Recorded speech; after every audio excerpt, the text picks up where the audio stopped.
Good morning, students. How are you? Today's topic is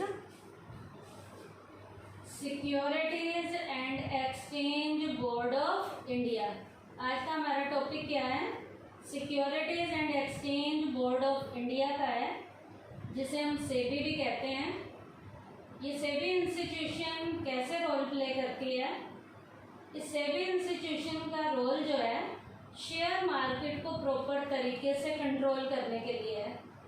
तो share market क्या है? Share market is the foundation of the economic condition of a country. एक country की economic level की condition को proper तरीके से बताने के लिए कि ये कंडीशन स्ट्रॉन्ग है या नहीं है, उस कंडीशन को स्ट्रॉन्ग बनाने में शेयर मार्केट जो है एक फाउंडेशन के रूप में, एक आधार के रूप में रोल प्ले करती है। Through its medium the people wishing to invest in securities get good chances. Share market के जरिए लोग इस मार्केट में इन्वेस्टर इन्वेस्ट करते हैं और इन्वेस्ट करने के बाद उन्हें प्रॉपर तरीके से प्रॉफिट कमाने के बढ़िया से बढ़िया जो चांसेस हैं वो इसी मार्केट के जरिए लोगों को मिलते हैं। It is very important to control the share market in order to strengthen the economic condition of the country. अब बेटा यहाँ पर बहुत ज़रूरी है कि शेयर मार्केट को प्रॉपर तरीके से कंट्रोल किया जा सके, ताकि देश की इकोनॉमिक लेवल की जो कंडीशन है उसे प्रॉपर तरीके से अच्छे से स्ट्रॉन्ग बनाया जा सके। And protect the rights of the investor, ताकि इन्वेस्टर्स के हितों की प्रॉपर तरीके से रक्षा की जा सके, ताकि इन्वेस्टर के जो राइट्स हैं उनके राइट की प्रॉपर तरीके से रक्षा की जा सके। Keeping this thing in view, इस बात को ध्यान में रखते हुए the capital issue act 1947 was enforced. इस बात को ध्यान में रखते हुए 1947 में कैपिटल इशू एक्ट को लागू किया गया। But the act failed to control fully the share market. लेकिन ये एक्ट जो था, कैपिटल इशू एक्ट 1947 का जो एक्ट था, ये शेयर मार्केट को कंट्रोल करने में प्रॉपर तरीके से पूरी तरह से कामयाब नहीं हुआ। ये एक्ट फेल हो गया था। In order to remove its drawback, securities and exchange board of India was established in 1992। इस बात को ध्यान में रखते हुए securities and exchange board of India, जो सेबी नाम की इंस्टीट्यूशन है, इसे 1992 में एस्टेब्लिश किया गया। सेबी नाम की इंस्टीट्यूशन को इंडिया में 1992 में क्या किया गया? एस्टेब्लिश किया गया। अब सेबी के ऑब्जेक्टिव्स क्या हैं? सेबी के मेन लक्ष्य क्या है? इसका पर्पस क्या है? तो इसके ऑब्जेक्टिव में पहला ऑब्जेक्टिव है regulation of stock exchange. Stock exchange को रेगुलेट करना, स्टॉक एक्सचेंज को रेगुलेट करना सेबी इंस्टीट्यूशन का मेन ऑब्जेक्टिव है। The first objective of SEBI is to regulate stock exchanges। SEBI institution का सबसे पहला जो मेन ऑब्जेक्टिव है वो स्टॉक एक्सचेंज को रेगुलेट करना है। सेबी इंस्टीट्यूशन का मेन काम जो है स्टॉक एक्सचेंज को रेगुलेट करना है, सो दैट ऑफिशियल या efficient services may B provided to all the parties operating there।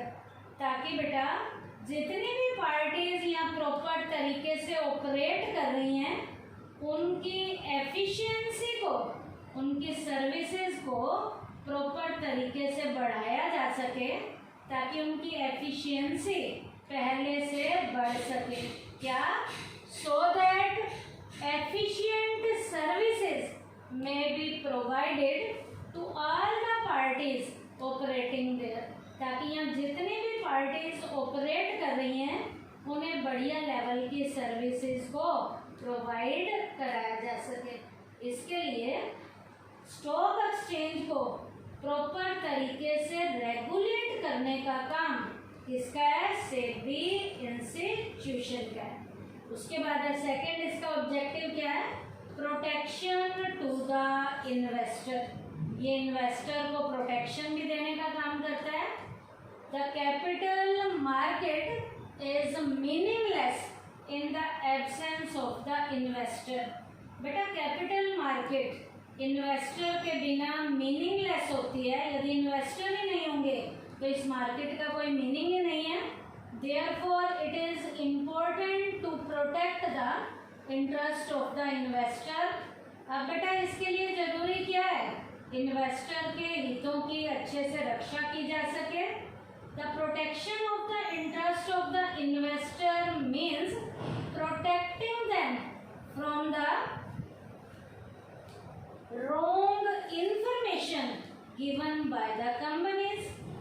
अब बेटा इन्वेस्टर को प्रोटेक्शन देने का मतलब क्या है? कि यदि इन्वेस्टर को गलत तरीके की कंपनी के द्वारा कोई इंफॉर्मेशन दी गई है तो इन्वेस्टर को गलत इंफॉर्मेशन जो कंपनी के द्वारा दी गई है उस गलत इंफॉर्मेशन से प्रोटेक्शन दी जा सके। अब बेटा जब उन्हें रॉन्ग लेवल की इंफॉर्मेशन जो दी गई थी किसके जरिए?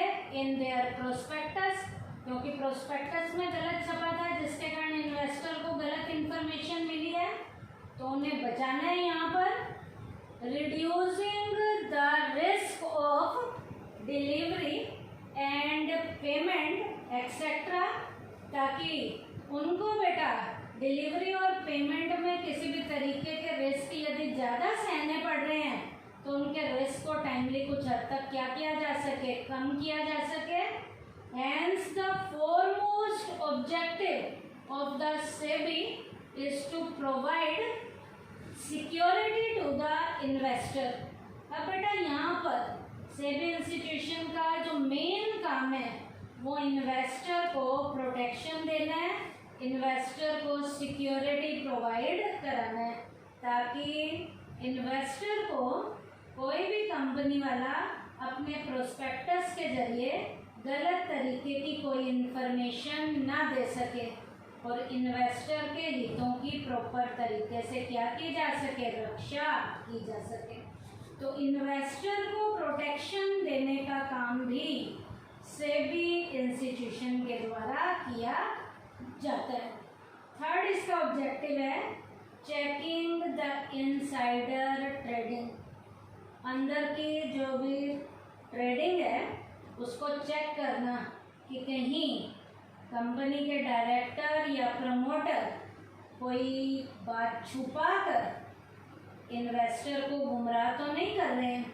तो वो अंदर की जो इनसाइडर लेवल की जो ट्रेडिंग है उसको भी चेक करने का काम सेबी इंस्टीट्यूशन के द्वारा किया जाता है।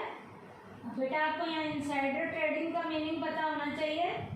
Insider trading means buying and selling of securities by those persons, जिनमें हमारे डायरेक्टर्स भी हो सकते हैं, प्रमोटर्स भी, या कोई और भी हो सकता है, who have some secret information about the company and who wish to take advantage of this secret information। insider trading का मीनिंग क्या है बेटा? कई बार कंपनी के जो मेन डायरेक्टर हैं या प्रमोटर हैं वो कंपनी की कोई सीक्रेट इंफॉर्मेशन को अपने अंदर छुपा के गलत तरीके से लोगों को सिक्योरिटी को बिकवाने और खरीदवाने का काम कर जाते हैं किसी इंफॉर्मेशन को छुपा के।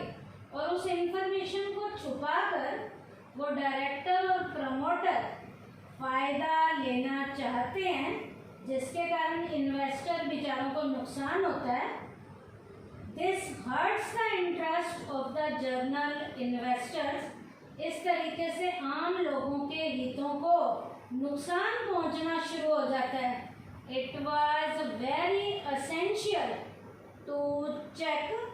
अब बेटा यहाँ पर बहुत ज़्यादा जरूरी हो गया है कि चेकिंग की जाए देयर टेंडेंसी, उनकी जो ये गलत तरीके की जो ये टेंडेंसी है उसे क्या किया जा सके, चेक किया जा सके। Many steps have been taken to check inside trading. अब बेटा यहाँ पर अंदर के ट्रेडिंग को चेक करने के लिए प्रॉपर तरीके से कदम उठाए जाते हैं ताकि अंदर की जो चेकिंग है वो प्रॉपर तरीके से की जा सके। अब अंदर की चेकिंग को करने में यहाँ पर सेबी इंस्टीट्यूशन उनकी हेल्प करेगी through the medium of the SEBI. यहाँ सेबी इंस्टीट्यूशन उनके टाइमली काम में क्या करेगी, हेल्प करेगी। उसके बाद है कंट्रोल ओवर ब्रोकर्स। ब्रोकर पे कंट्रोल कैसे करना है, जो ये मध्यस्थ हैं, जो एजेंट हैं, ये एजेंट भी ब्रोकर भी कई बार जो है इन्वेस्टर को नुकसान पहुंचाते हैं, गलत इन्फॉर्मेशन देते हैं। तो ब्रोकर्स पे कंट्रोल करने के लिए भी सेबी इंस्टीट्यूशन अपना रोल प्ले करती है। It is very important to keep an eye on the. अब बेटा यहाँ पर एक नज़र गाड़ के रखनी है इनकी एक्टिविटीज़ पे, the activities of the brokers, कि ब्रोकर गलत तरीके की कोई भी एक्टिविटी ना करें, इसके लिए ब्रोकर के ऊपर नज़र रखनी पड़ेगी। And other middle man in order to control the capital market, और जो मिडल मैन भी हैं, मध्यस्थ भी हैं, जो इस कैपिटल मार्केट को कंट्रोल कर रहे हैं, तो इन मध्यस्थों के ऊपर, मिडल मैन के ऊपर और ब्रोकर्स की जो एक्टिविटीज़ हैं उन्हें कंट्रोल भी करना पड़ेगा ताकि ये गलत तरीके से कोई काम ना करें। To have a control over them it was necessary to establish the SEBI. इनके ऊपर प्रॉपर तरीके से कंट्रोल करने के लिए भी सेबी इंस्टीट्यूशन को एस्टेब्लिश किया गया ताकि इन्हें प्रॉपर तरीके से क्या किया जा सके, कंट्रोल किया जा सके। तो ये हमने सेबी के ऑब्जेक्टिव मैंने आपको बताए हैं क्या क्या। Regulation of stock exchange, second है protection to the investor, third है checking the insider trading, fourth है कंट्रोल ओवर ब्रोकर। तो आज के टॉपिक में हमने सेबी इंस्टीट्यूशन के बारे में पढ़ा कि ये है क्या, और सेबी इंस्टीट्यूशन के हमने क्या किए हैं, ऑब्जेक्टिव किए हैं। थैंक यू बेटा।